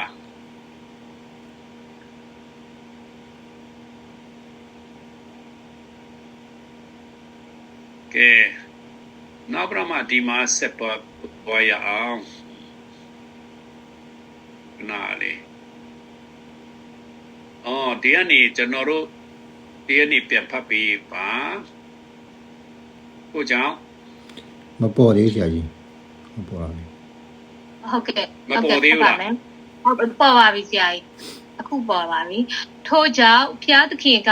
အာဗျံဟံနှင့်သူနှင့်သက်ဆိုင်သောယောက်ျားတိုင်းသည်အချစ်ဆုံးနေမယားကဲ့သို့တန်ဖိုးထားသောကြောင့်ယောက်ျားအင်္ဂါ၌အမှတ်အသားပြုခြင်းဖြစ်မည်ဖျားသခင်ကအာဗျံဟံဤမြေယာကုပ်ကိုရွေးကောက်၍ဣသေလဟုအမည်ပြောင်းပေသည်ဣသေလသည်ဖျားသခင်ကသူ၏ခင်မွန်ဖြစ်သည်ဟုဆိုသည်ဟေရှာယအနာဂတိကျမ်းအခန်းကြီး54အပိုက်ငယ်9ယေရမိအခန်းကြီး3အငယ်14ယေရမိအခန်းကြီး31အငယ်32ယေဇကျေလအခန်းကြီး2အငယ်34ထို့ကြောင့်ဣသေလလူများသည်ယောက်ျားတိုင်းအယေပြားတီးကြသည် ဟုတ်ပြီဣသရေလများဟာဆိုရင်ယောက်ျားတိုင်းအရေးဖြားလှီရတယ်။ဘာကြောင့်လဲဆိုတော့ဖယားတခင်နဲ့လင်းမယားလူဖြစ်တယ်သူတို့ကနော်လူမျိုးတော့အခုလူအများစုကသိတာကဣသရေလဒီဖယားရဲ့လူမျိုးတော်လို့သိကြတယ်လူမျိုးဆိုတာအရန်ပေါ်တယ်ကျွန်တော်ခဏခဏပြောပြီးပြီဆိုတော့တချို့လူတွေအတွက်ကတော့အခုမှပဲကြားတဲ့လူတွေအတွက်တော့ပူဆန်းနိုင်မယ်နော်ဣသရေလဟာဖယားတခင်နဲ့ဆက်ဆံကဲနည်းနည်းရည်တွက်ကြည့်အောင်ဣသရေလနဲ့ဖယားဒီသူတို့ status သူတို့ရဲ့ set နွေမှုဟာတစ်ချက်သေးလားဘယ်လိုတော်ဆက်ကြတယ်လဲအခုပြောရတဲ့လိမယားဖြစ်တယ်နောက်ပြီးတော့လူမျိုးတော်ဖြစ်တယ်နောက်ပြီးတော့ဘာရှိသေးလဲ brother firstbornဘာလဲmachine မှုကကျွန်တော်မကြောက် Yeprohela sir Yeprohit ဖြစ်ရမယ်မဖြစ်ဘူးဖြစ်ဖို့ရထားတယ်မဖြစ်လာဘူးနောက်ပြီးတော့ တာကြီးဟုတ်တယ်နောက်ပြီးတော့ဖယားခင်နဲ့အပေါင်းအသင်းဖြစ်တယ်နောက်ဖယားခင်နဲ့ဗန္ဒာဖြစ်တယ်ဖယားခင်နဲ့ဂျူန်ဖြစ်တယ်နော်အဲ့ဒီထဲမှာအခုခရိယန်တွေကဣသရေလလူတွေကိုဘာအနေနဲ့ပဲသိကြတာလဲလူမျိုးတော်အဲ့ဒါတခုပဲကဲလူမျိုးဆိုတာလေးနဲ့တလားပေါ့ပြက်ပေါ့တလားပြက်တယ်ပေါ့တလားပေါ်တယ်ကိုလူမျိုးအတွက်ကိုလူမျိုးကိုပိုက်ဆံအကုန်ပေးသလား မပေးဘူး လူမျိုးကိစ္စနဲ့ငွေပိုက်ဆံကောက်လာရင်ဘယ်လောက်ပေးသလဲခင်ဗျားတို့တောင်းတလောက်ပါဟုတ်လားစကေးနဲ့ဆိုတာကစကေးနဲ့အောင်နဲ့ချင်းတောင်းဦးစီပေးမလားမပေးတော့အဘေးအလွန်ဆုံးတရားပေါ့ဆေးရဟုတ်တယ်မလားလူမျိုးဆိုတာကတော်တော်ပေါ့တယ်နော်အခုလဲကျွန်တော်တို့မြန်မာပြည်မှာစစ်ဖြစ်တဲ့ခါမှာကောက်ကြလိမ့်မယ်ခင်ဗျားတို့ပေါ့နော်ကိုလူမျိုးလိုက်ကိုနိုင်ငံအတွက်လူမျိုးအတွက်ဆိုပြီးတော့မှအလွန်ဆုံးခင်ဗျားတို့တချို့လူတွေတော့ပေးကြတယ်လို့ကျွန်တော်သိရတယ်900တို့1000တို့တလစာတို့ပေးကြတယ်နော်now မင်္ဂလာ the apple of eyes တဲ့နော်ဖယားခင်မျက်စံတော်လို့လည်းသိရတယ်ဟုတ်တယ်အဲ့ဒါလဲစာလံ32ပါငယ်ရှိမှာနော်ဆိုတော့ဖယားခင်နာအဲ့ဒီမှာတခါတည်းနဲ့လူမျိုးတော်လို့ပဲသိတဲ့အတွက်ကြောင့်ကျွန်တော်အရန်ပေါ့တာပေါ့နော်အရန်ပေါ့တယ်နောက်ဣသရေလလူတွေကလည်းအဲ့ဒါနဲ့ပဲသိတယ်ထင်တယ်သူတို့အဲ့ဒါကြောင့်ဖယားခင်စကားနာထောင်ဖို့ဆိုတာကတအားခက်သွားတယ်ဒါပြီးမဲ့ဖယားခင်ရဲ့ဂျုံဆိုရင်တောင်မှဂျုံနာတခင်စကားကိုဘာလို့ရတယ်လဲတတော်ဝင်ပတင်းနားထောင်ရတယ်ဒါပေမဲ့စီရနာတော့မပါဘူးပေါ့ကြောက်လို့ပဲဒါပေမဲ့လင်းမယားနဲ့ဆိုရင်အရန်လေးနဲ့တယ်လင်းမယားမှာတောင်မှပေးစားတဲ့လင်းမယားမဟုတ်ပဲနဲ့ဦးတိုင်းချစ်လို့ယူတဲ့လင်းမယားဆိုရင်တော့မိန်းမကယောက်ျားကိုတအားအလူလိုက်တယ်နော် ဟုတ်တယ်မလားယောက်ျားကလည်းမိန်းမကိုအရန်ချစ်တယ်ဆိုအလူလိုက်တယ်ဘယ်လောက်ပေးတယ်လဲလင်မယားအရန်ချစ်တယ်လင်မယားဆိုရင်ကိုယ့်ရဲ့ဝင်ငွေထဲကနေဘယ်လောက်ပေးတယ်လဲ အကုန်ပေးတယ် ကုန်ပေးတယ် အကုန်ပေးတယ်အပ်ထားတယ်လေနော်အကုန်အပ်ထားတယ်အဲ့ဒါနော်စေဖို့တဖို့လား ဟုတ်ပါ ဟုတ်ပါ ဟုတ်ပါဒါကြောင့်အခုစေဖို့တဖို့ပေးတဲ့လူတွေကအရန်ကုန်ယုံနေကြတာစေဖို့တဖို့အရန်မှန်တယ်နော်ကျွန်တော်တော့တဝတဟာကြီးချင်းတယ်ဘာကြောင့်လဲဆိုတော့ဖယားတဲ့ခင်ကိုစေဖို့တဖို့ပေးတယ်ဆိုတာကကုန်ယုံစရာလား မဟုတ်ပါ လုံးဝမဟုတ်ဘူးနော်ကိုယ်သဘောပေါက်လာပြီနော်ဒါဆိုရင်ဘာကြောင့်မာလကိအခန်းကြီး3ထဲမှာငယ်30မှာစေဖို့တဖို့ပေးကြပါစုံစမ်းကြပါလို့ပြောတာလေ မယုံ မပေးလို့လို့ဖယားခင်ကစိန်ခေါ်တာကိုခုခရိယန်တွေကနားမလဲတော့အဲ့ဒါကိုအဆွေးပြုပြီးတော့စေဖို့တဖို့မှန်ပြရမယ်တဲ့နော်ကျွန်တော်အမျိုးသမီးတယောက်စင်ပါတို့ရလဲဆိုတို့ယောက်ျားကနေစေဖို့တဖို့မပေးတာကိုအရှမ်းစိတ်ဆိုးတယ်လေဒေါသထွက်တယ်လေငိုတယ်လေအဲ့ဒါအလင်ခန္ဓာစေဖို့တဖို့ကနားမလဲလို့ပါနားမလဲလို့ဟောတနာစရာကောင်းတယ်အမှန်ဆိုရင်အကုန်အရတယ်ကိုယ့်ရဲ့ခင်ဖို့တဲ့စင်ပါလေနော်မိန်းမကလုပ်ရင်လဲယောက်ျားကိုအကုန်အတယ်ယောက်ျားလုပ်ရင်လဲမိန်းမတို့အပြပြနာနာပေါ့နော်အကုန်လုံးအတူတူသုံးရတယ်လေရောက်လေမရဆိုတာကအဲ့ဒါကြောင့်ဖယားတဲ့ခင်ကိုစေဖို့တဖို့ပေးတဲ့လူတွေကတော့အရာတနာစရာကောင်းတယ်အကုန်လုံးပေးရမယ်ဒီတို့ကိုဘောလို့ပြောတယ်မလားတင်တို့ကိုခန္ဓာတွေတင်တို့ကိုယ်တိုင်းမပိုင်ကြောင်းကိုမသိကြသလို့တဲ့ဟုတ်တော့မလားတိကောခန်းကြီး6ငယ်20မှာလေဖယားတခင်ပိုင်တော်မူသောတင်တို့ကိုခန္ဓာလို့ပြောတယ်လေနော်ဖယားဘုံတော်ထင်ရှားစီကြလို့ပြောတယ်ဒါကြောင့်အဲ့ဒါလို့နားလေရတယ်လင်မယားပိုင်ဆိုင်တယ်လို့ပိုင်ရတယ်အပိုင်ပြီးဆိုရင်ပေးဖို့ပဲသိတယ်နော်ချစ်တယ်ဆိုပေးဖို့ပဲသိတယ်ခိုးဖို့ဆိုတာမလုံးဝစေဖို့တဖို့ခိုးတယ်လို့ပြောတယ်လေမင်းတို့ကငါဘန္တာတွေကိုခိုးကြတယ်လို့ပြောတယ်အဲ့ဒါပါလဲဆိုတော့စေဖို့တဖို့မပေးတာကိုဖယားကပြောတယ်လေချစ်တဲ့သူရဲ့ဦးစီစီတော့အမျိုးသမီးရဲ့ပစ္စည်းခိုးဖို့သလား မခိုးပါဘူး ခိုးဖို့မ စင်းကုန်သား မခိုးရုံမကားဘူးဘာလုပ်ချင်တာလဲ ပေးချင် ပေးခြင်းအဲ့ဒါချစ်လို့ပေါ့ကိုမိန်းမပစ္စည်းခိုးတယ်ဆိုတာမရှိနိုင်ဘူးလေဟုတ်တယ်မလားဒါပေမဲ့ဣသရေလကဖယားဘန္တာကိုဘာလုပ်ကြတာလဲ ခိုးတယ် အဲ့တော့ဒီအချင်းနေဆိုတဲ့ဥစ္စာကိုဆုံးမတဲ့ဥစ္စာကိုဖယားကလည်း challenge လုပ်တဲ့ဥစ္စာတွေကိုခရိယာနဲ့နားမလဲတော့စေဖို့တဖို့မရမယ်တဲ့ခင်ဗျားတို့ဦးနောက်ကုန်းတော့တခါပီယာလီတီတွတ်ထားတယ်ငါဘယ်လောက်ရတယ်လဲဘယ်လောက်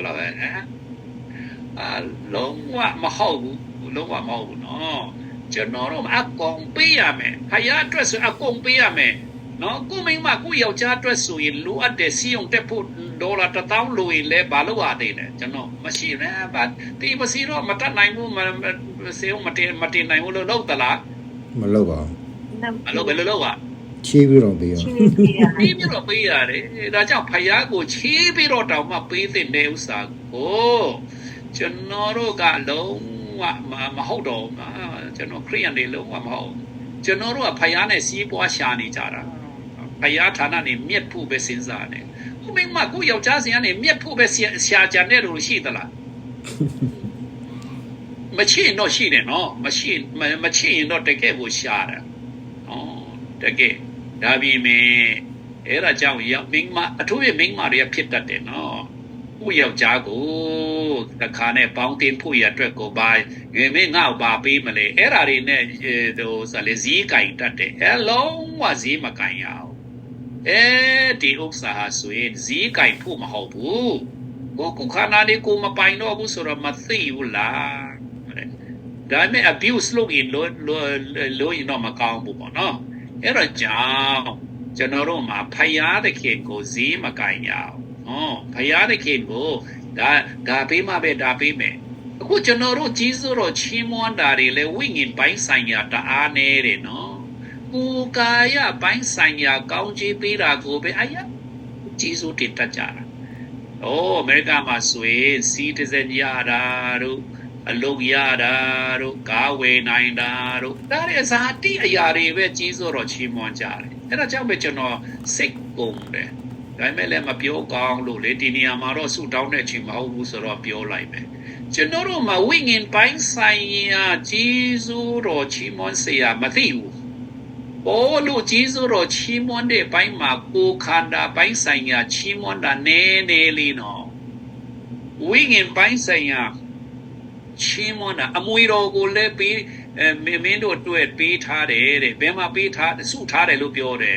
ဖိလိပ္ပိတွေစမှာဘယ်မှာစုထားတယ်လို့ပြောသလဲအမွေတော်ကို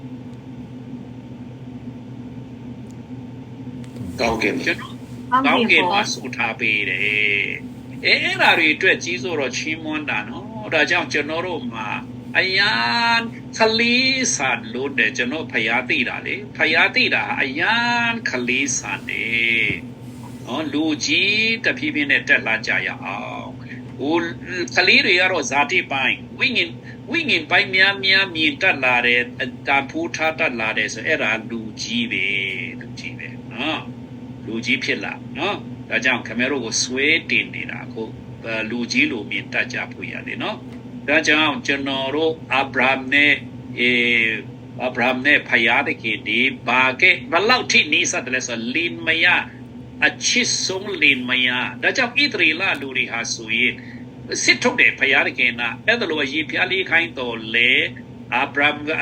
ဟံသားသမီးသားတိုင်းကိုလက်မခံဘဲနဲ့ဣရှမာလကိုပေပြီးတော့ရေပြားလေးတော်လေဣ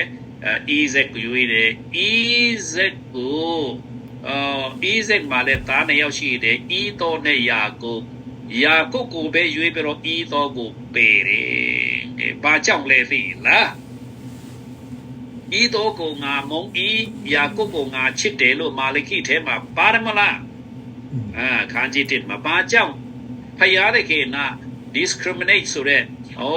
ခွဲခြားမှုရှိတယ်လို့ခင်ဗျားတို့ထင်ကြလိမ့်မယ်နော်လူတိုင်းကထင်ကြတယ်ဖယားတဲ့ခေနာဘာကြောင့်ဤတော့ကိုမုန်းပြီးတော့ယာကုပ်ကိုချစ်တာလေပြောပါဦးအဲ့ဒီပြဿနာပဲလို့ဖြေရှင်းမယ်လေခင်ဗျားတို့စကားနာမထောက်တန်ဖို့မထားတန်ဖို့သူရရတန်ဖို့အလိုတိုင်းမကိုးကွယ်လို့မထီမဲ့မြင်ပြုတော့သူတကြီးဖြေပေးရမလားဘာပဲလဲအဖြေမှန်ပေးရမလားလို့အဖြေမှန်ပေးပေးလိုက်ပါဟုတ်ကဲ့အဲ့တော့ကိုမုန်းတယ်ဆိုတာကကျွန်တော်တို့ဇာတိကျွန်တော်ယုံကြည်သူမှာအသိတော့ခဲ့ယုံကြည်သူမှာဆိုရင်ကျွန်တော်ရဲ့ဇာတိကအကြီးဖြစ်တယ်ဝိညာဉ်ကငယ်ဖြစ်တယ်အဲ့ဒီတိုင်းပဲကျွန်တော်တို့ရဲ့ဝိညာဉ်ကိုဘုရားကတန်ဖိုးထားတယ်ချစ်တယ်ကျွန်တော်ဝိညာဉ်သက်တာကိုဇာတိကိုဘုရားကမကြိုက်ဘူးအဲ့ဒါကိုပုံဆောင်ချင်းလို့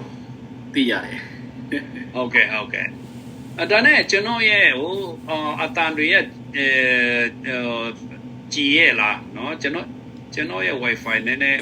ကြည်ပါလားကြာကြီးဟုတ်ပြီအခုအောင်စရာကောင်းတာက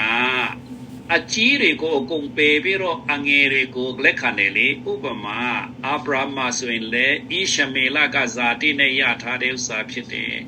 နော်ဣဇက်ကဥစ္စာနဲ့ရထားတာဖြစ်တယ်ဂတိတော်နဲ့ရထားတာဖြစ်တယ်ဂတိတော်နဲ့သူ့အကြံစီနဲ့ရထားတဲ့ဣဇက်ကိုပဲဘုရားကလက်ခံတယ်ဇာတိနဲ့ရထားတဲ့ဥစ္စာကိုဣရှမေလကိုပေတယ်နောက်ဣဇက်သားမှာလည်းဣဇက်မှာလည်းသားနှစ်ယောက်ရှိတဲ့အခါဣသောကအကြီးဖြစ်တယ်ယာကုပ်ကငယ်ဖြစ်တယ်အဲ့ဒါကိုအမွေးမင်းလည်းအထွင်းဖြစ်ပေမဲ့လို့လုံးဝမတူကြဘူးနော်တခုမှမတူအဲ့ဒါမှာ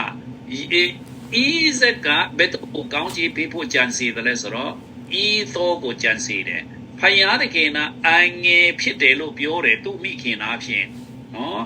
သူ့မိခင်နာဖြင့်ပြောပါရဲ့သားနဲ့တခါတည်းနဲ့ဣဇက်ကဖယားအလိုနာမလဲတဲ့အခါသူ့သားကြီးကိုကောင်းကြီးပေးဖို့ကြံစီတဲ့အတွက်ကြောင့်သူ့မိန်းမအားဖြင့်တဆင့်တခါနဲ့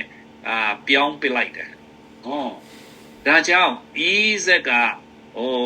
မတတ်နိုင်တော့ဖယားသခင်အကြံစီကိုသူနားမလဲလို့ဖြစ်တယ်နောက်ယာကုပ်ကဥစားလေယာကုပ်သားတွေကြတော့သားတွေထဲမှာလဲဆက်နှစ်ယောက်ရှိတဲ့ထဲမှာရူဘင်ကမရဘူးကောင်းကြီးကိုဘာကြောင့်လဲဆိုတော့ကသူ့ဖခင်ရဲ့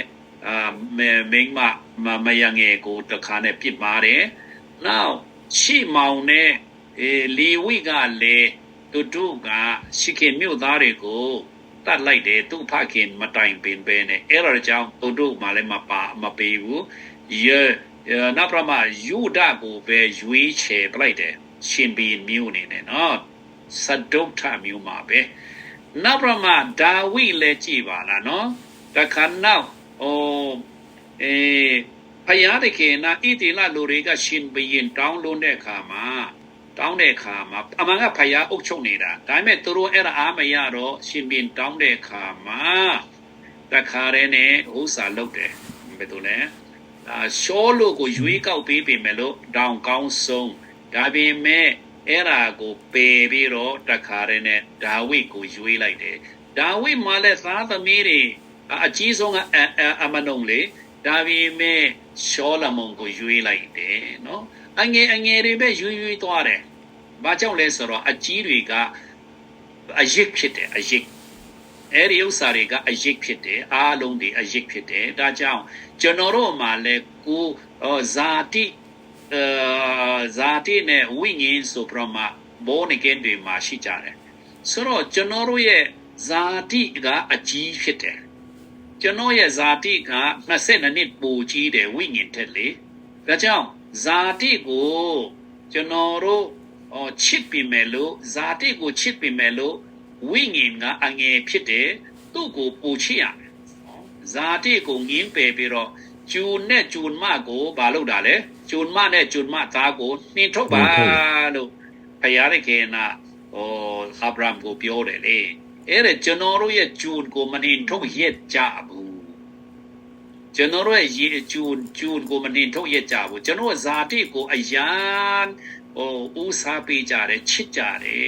အဲ့ဒါကြောင့်အဲ့ဓာတွေကိုတင်ပေးခြင်းဖြစ်တယ်နော်အဲ့ဓာကိုတင်ပေးခြင်းဖြစ်တယ်ဒါကြောင့်ကျွန်တော်တို့မှာကျွန်တော်တို့ရဲ့ဇာတိကိုမသနာရအောင်ဇာတိကိုဟင်းဆဲရတယ်ဒါကြောင့်အစာရှောင်တယ်ဆိုတော့ဘယ်တော့ကိုဟင်းဆဲတာလဲဇာတိနော်ဘယ်တော့ကိုအစာကျွေးရမှာလဲဝိညာဉ်အခုကဝိညာဉ်နဲ့စာမကျွေးပဲနဲ့ဘယ်တော့ကိုပဲတစ်ချိန်လုံးကျွေးနေတာလဲဇာတိကိုကျွေးဇာတိကိုပဲကျွေးနေတာအဲ့ဒါပဲနော်အားလုံးကလေအလုပ်လုပ်တာလဲဇာတိအတွက်လားဝိညာဉ်အတွက်လားဇာတိအတွက်ပဲဇာတိအတွက်ဆိုအချိန်အတကုံအတုံးပြုတ်တယ်နော်ရှင်းနိုင်အလုပ်လုပ်ရတယ်ရှင်းနိုင်အေးရတယ်ကျန်တဲ့ရှင်းနိုင်ကိုသမင်းစားပြင်းတာနဲ့ဘာဥစားလေTV ကြည့်တာနဲ့အမျိုးစုံလုပ်တာနဲ့ကိုဝိညာဉ်နဲ့စာကျွေးမဲ့ခြင်းကိုမရှိဘူးဘယ်လိုဝိညာဉ်အားကြီးနိုင်မလဲဖြစ်နိုင်ကျွန်တော်ဝိညာဉ်အားဘာကြောင့်ငယ်တယ်လဲဆိုတော့ကကျွန်တော်ကျွေးမှမကျွေးတာကိုအစာငတ်ခန္ဓာဝိညာဉ်ပိုင်းကစာရှောင်တာကြားပြီလားကြားပြီပြီးငယ်နေတယ်ဒုတိယလူကနော်ဝိညာဉ်ပိုင်းကတော့တနာเสียကောင်းတယ်ဝိညာဉ်မလို့မတည်နိုင်တာဇာတိပိုင်းလိုမေးစံတော့တည်တာကြာလာပြီမွေးကလေးကတည်ပြီးသားနဲ့မွေးမှာစာမမကျွေးတာခဏလေးတော့တော်လေးကျွေးမွေးရခဲ့တယ်တလားနှစ်လားလောက်တော့ဘောနကင်ဖြစ်တော့ကနော်ဒါပေမဲ့နောက်ပိုင်းကျတော့တဖြည်းဖြည်းနဲ့အစာငတ်ခံခိုင်းပြီးတော့တခါနဲ့မကျွေးတော့တာအဲ့ဒါကြောင့်ပဲလေသွားကြပြီးတော့အမျိုးဒုက္ခရောက်တာကိုနားမလဲကြဘူးဒါကြောင့်ဤသောငါမုန်းတယ်ဆိုတာကဘာလဲဆိုတော့ကျွန်တော်တို့ရဲ့ပုံရိပ်ဖြစ်တယ်ဤသောခမရတနာเสียတော့ကောင်းတာပေါ့နော်သူလည်းဖြစ်ချင်လို့ဒါကြီးဖြစ်တာမဟုတ်အမှဆိုရင်ယာကုပ်ကအဲ့ဒီဤသောဒါကြီးအရာကိုလိုချင်သလားလိုချင်တယ်အဲ့ဒါဝယ်တယ်နော်အမှန်အားတယ်သူမဝယ်ရဘူး တားငယ်ပဲဖြစ်ချင်ရမှာသူမဝဲရအောင်အဲ့ဒါကိုနားမလဲလို့သူကတားကြီးအရာကိုဝဲတာတော်သေးတာပေါ့ဝဲလို့မရတာ ਨੇ ဟိုတားကြီးမဖြစ်နော်တားကြီးမဖြစ်တော့တားကြီးဖြစ်တော့ရင်သူ့အဖေကနေကောင်းကြီးပေးတော့မှာမဟုတ်ဘူးလေတားငယ်ဖြစ်တဲ့အတွက်ကြောင့်ဖြစ်တယ်ဖယားတခင်ကတားငယ်ကိုပဲကောင်းကြီးပေးတယ်လေအဲ့ဒါကလူအမြင်မှာတော့လက်တလောကြီးလိုက်တော့ဖယားတခင်ဒီခွဲခြားလုပ်တယ်လူမျက်နှာလိုက်တယ်တားကြီးတွေကိုအကုန်ပေးတယ်ဟုတ်တယ်ကျွန်တော်တို့အတွက်ဣတိလလူတွေဓမ္မဟောင်းကာလတစ်ခုလုံးအရေးဖြစ်တယ်ကျွန်တော်တို့အတွက်ဒါကြောင့်ကျွန်တော်တို့မှာလဲတားကြီးတီးဥသောသမီးကြီးတီးဥသောကျွန်တော်တို့ရဲ့လူဟောင်းကိုတအားကြီးမကျွေးမွေးနဲ့မကြည့်ရှုနဲ့အတော်တန်လောက်ပဲလုပ်ပါဥသားငယ်နော်ကိုပူရေးကျွေးမွေးကြပါလို့အကြံပေးခြင်းတယ်တားငယ်ကိုအကြကျွေးမွေးကြစို့နော်ဆိုတော့အဲ့ဒါကြောင့်ဖယားရခင်ဒီတရားသလားဆိုတော့တရားတဲ့ကျွန်တော်တို့ကိုနဲ့နေသောအရာကိုသင်ပေးခြင်းတယ်ဆိုတော့ဒီနေ့ကတော့ကျွန်တော်သိသလောက်ကိုနော်အစွမ်းကုန်ကျွန်တော်သိသလောက်ကိုခမရတို့ကိုဝင်ငှချင်းဖြစ်တယ်အကျိုးရှိမလားတော့မသိလိုက်နိုင်မလားတော့မသိနာရှက်သလားတော့မသိဘာဖြစ်လိုအပ်တယ်ကျန်းစာကတောင်ဖယားကတောင်ပေါ်ပြတဲ့ဥစ္စာဘာလို့ကျွန်တော်တို့မပြောရဲရမှာလဲဟုတ်တော့မလားဖယားကြီးကိုရိုတိုင်းကပြောတဲ့ဥစ္စာကိုကျွန်တော်တို့ပြောရမယ်လေဒါကြောင့်ဧတရီလာဒီဟာဆိုရင်ဖယားတခင်နဲ့လင်းအမိုင်မယားဖြစ်တယ်ဧတရီလာဖယားတခင်နဲ့သူတို့ရဲ့ယောက်ျားဖြစ်တယ်လင်းမယားဖြစ်တယ်ဒါကြောင့်အနဲ့နဲ့ဆုံးသူတို့နေလင်းမယားလို့ပေါင်းတင်ဆက်ဆံဒါကြောင့်ဖယားတခင်ကသူ့တာဝန်ကြည်ခဲ့သလားအေဂုတုပြန်နေသူတို့ကိုကယ်တဲ့အခါမှာဖယားတခင်ကယောက်ျားပိသသလားယောက်ျားတာဝန်အကုန်ယူသလားယူတယ် ယူပါတယ် ယူတယ်ကျွေးမွေးတယ်စောင့်ရှောက်တယ်ကာကွယ်တယ်ချစ်တယ်နော်အထိမခံဘူးဒါကြောင့်သူ့နာမည်တောင်ဘာနာမည်ပေးတယ်လေဖယားကပြီးငတ်တော်10ပါးထဲမှာပါတာjealous God ဆိုတဲ့စာအဲ့ဒါကိုမြန်မာကျမ်းစာအုပ်မှာဘယ်လိုဘာသာပြန်တာလဲ必须的都用来到家。必须的ဟုယုံလွယ်တော့အဲ့ဒါကြောင့်ကျွန်တော်တို့ကျမ်းစာမှာတော့အဲ့လိုမပါတော့တဝန်တူသောဖယားလို့ကျွန်တော်ဘာသာပြန်လိုက်တယ်ပြောင်းလိုက်တယ်တဝန်တူသောဖယားဖယားတခင်ဒီအထီကိုမခံဘူးနော် the apple of eye his eye နော်ကျွန်တော်တို့ရဲ့မျက်စာငယ်ဖြစ်တယ်ဣတိလဟာဆိုရင်ဖယားရဲ့ဗာလဲမျက်စာငယ်လို့ခေါ်တယ်နော်အနေအလေကမျက်စိထဲကအလေဟိုဟာဟုတ်လား the apple of the eye ဆိုတဲ့စာကမျက်စာငယ်လို့ဘာခေါ်လဲမျက်စာပဲလားမျက်စာမျက်စာလေးကကျွန်တော်မျက်လုံးထဲမှာအမဲကြီးရှိတယ်အဲ့ဒီထဲမှာအလေဘဟိုမှာတိတိလေးရှိတယ်လေသေးတယ်လေအဲ့ဒီဥစ္စာကဖယားတခင်ကဣတရီလာအဟာသူ့ရဲ့မျက်စာဖြစ်တယ်လို့ပြောတယ်ဒီကိုထီတော်သူဒီငါရဲ့မျက်စာကိုထီတော်သူဖြစ်တယ်လို့ပြောတယ်လေမျက်စာတွေဘယ်သူကိုထိခံတယ်မိမကအရန်ချစ်တဲ့မိမကနေပြမမျက်စာကိုထိတယ်ဆိုရင်ဘယ်လိုလုပ်မှာလဲမခံမျက်လုံးပိတ်တခါနဲ့ဥစားပါလေလွှဲလိုက်မှာနော်အထိမခံဘူးအထိခံလို့မရဘူးလေအဲ့လိုပဲဖယားရခေနာဣတရီလာကိုတအားချစ်တယ်တတိမေပြရတနာကဣတရီလာကဖယားရခင်ကိုသူခင်ပွန်းတဲ့ကိုချစ်သလားမချစ်ဘူးလုံးဝမချစ်ဘူးလုံးဝမချစ်ဘူးဆိုတာပေါ့တယ်လုံးဝမချစ်ဘူးအဲ့ဒါလုံးဝမချစ်တဲ့အတွက်ကြောင့်ဖယားစကားနာထောင်ဖို့အားခက်တာအခုကျွန်တော်တို့လေဖယားရခင်ကိုမချစ်ဘူးဆိုရင်သူ့အလိုတော်ဆောင်ဖို့ဆိုတာအကြီးကျယ်ပဲကုံယုံနေတယ်နော်လူတွေကလည်းကုံယုံလိုက်တာဦးမင်းမကိုအင်ကြီးဝေပေးတာအရန်ကုံယုံသလားသူများစေမှာကုံယုံဘ မကုန်းမယူပါဘူးကိုမိမစီမာတော့အားရကြည်နဲ့တယ်လေငါတော့ဘလောက်မိမချစ်တယ်လေသူအင်ကြီးကိုဒေါ်လာ100 တန်ဝယ်ပြီးတယ်အဲ့ဒါတွေရှောက်ပြောနေသလားမပြောဘူးလေပြောစရာမမလိုတာကိုကနဲ့ကိုပဲသူတလင်းမရကြရဲပဲကိစ္စပဲလေအဲ့ဒါကြောင့်ကျွန်တော်တို့ကိုမိမကိုဘလောက်ပြုစုတယ်လဲဘလောက်ကြိုက်တယ်လဲဘလောက်ကိုယောက်ျားကိုဘလောက်ယူရတယ်လဲအဲ့ဒါတွေကဒီမရကြရဲမှာပဲပြောမဲ့တိစားလေဟုတ်တော့မလားသူများစီမှာပြောနေစရာမလို့ကြွားစရာမလို့ဒါကြောင့်ခင်ဗျာဘလောက်လှူတယ်လဲဘလောက်စက်ကတ်တယ်လဲဘလောက်အနစ်နာခံတယ်လဲကိုမိမအတွက်ကိုကဲတဘောကကိုခင်ဘုန်းတဲ့စီယုံမှာရပေါင်းများစွာနှစ်နဲ့ချီပြီးတော့ဘာလဲကြည့်ရှုရတယ်အဲ့ဒါတွေကိုငင်းညင်ဝသလား 你聊， ငင်းညင်ဝရဘူးအပြစ်မတင်ရဘူးနော်ချွတ်ချုံကြတော့တဲ့အထက်အကုန်လုံးပေါင်နှံပြီးတော့ပစ္စည်းတွေအကုန်လုံးကိုစီးရဲသွားတဲ့အထက်ကိုကြည့်ရှုတယ်အဲ့ဒါငါယောက်ျားကိုဘလောက်ငါဘလောက်ချစ်တယ်လဲလို့ပြောမနေဘူးအဲ့ဒါကြောင့်ကျွန်တော်တို့အနေနဲ့ကဖယားတဲ့ခင်ကိုချစ်တဲ့ဆိုရင်ငါဘလောက်စက်ကတ်လဲငါကိုဘယ်တော့မှကယူမဆိုင်ဘူးဖယားအတွက်ဘလောက်စက်ကတ်တာကိုဆိုတာပြောမနေနဲ့အဲ့ဒါရှက်စရာကောင်းတယ်ငါတယောက်တည်းပဲလုပ်တဲ့ဆရာမိုးစက်လည်းနားမလဲပြီးဘူးထူတယ်ဘာရင်းရတယ်ပြောမနေနဲ့အဲ့ဒါကိုနဲ့ကိုပဲလေကိုနဲ့ကိုဖယားချစ်တာကိုကိုနဲ့ကိုပဲအဲ့ဒါကိုကျွန်တော်စီကနေတော်လကောက်တခြားသူတွေဌာနနေတော်လကောက်ဗာလေတနာချင်းကယူနာရာတို့နောက်ပြမချီးမွမ်းချင်းတွေလူချင်းသေးတယ်ဆိုရင်တော့ဖယားချစ်တာမဟုတ်ဘူးခင်ဗျာလူကိုမျက်နာကြည့်တာဘာမဆိုင်ကိုခင်ဦးတဲ့ကိုချစ်သူအတွက်ကိုအများအနစ်နာခံတယ်ဆိုတာကကိုယိုစရာတော့ကောင်းပါတယ်ကြွားစရာဘာမှမရှိဘူးနော်ညီညူစရာလည်းဘာမှညီတွားစရာလည်းမရှိဘူးတကယ်ချစ်တယ်ဆိုရင်လေအဲ့ဒါပဲနော်ဒါဆိုရင်တော့သဘောပေါက်သွားပြီနော်ဣသရေလဒါ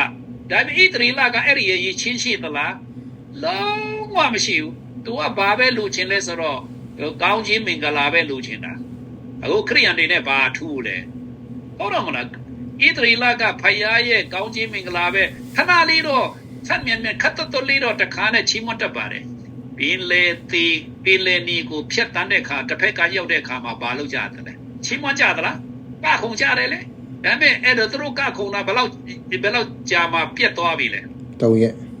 ရဲ့အကြာမှာမာရရဲ့ရောက်တော့ဘာဖြစ်သွားပြီလဲ ပြည့် ညီးတွားပြန်ပြီဟုတ်တော့မလားနောက်အသားမစားတာနဲ့ကို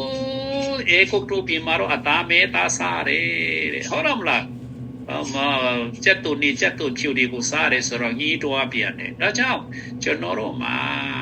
တခါတည်းနဲ့ဖယားအတွက်စက်ကတ်တယ်ဆိုတော့များလုံးတယ်လို့ရှိသလား မရှိပါဘူး မရှိဘူးလုံးတယ်အင်းချန်လုံးတယ်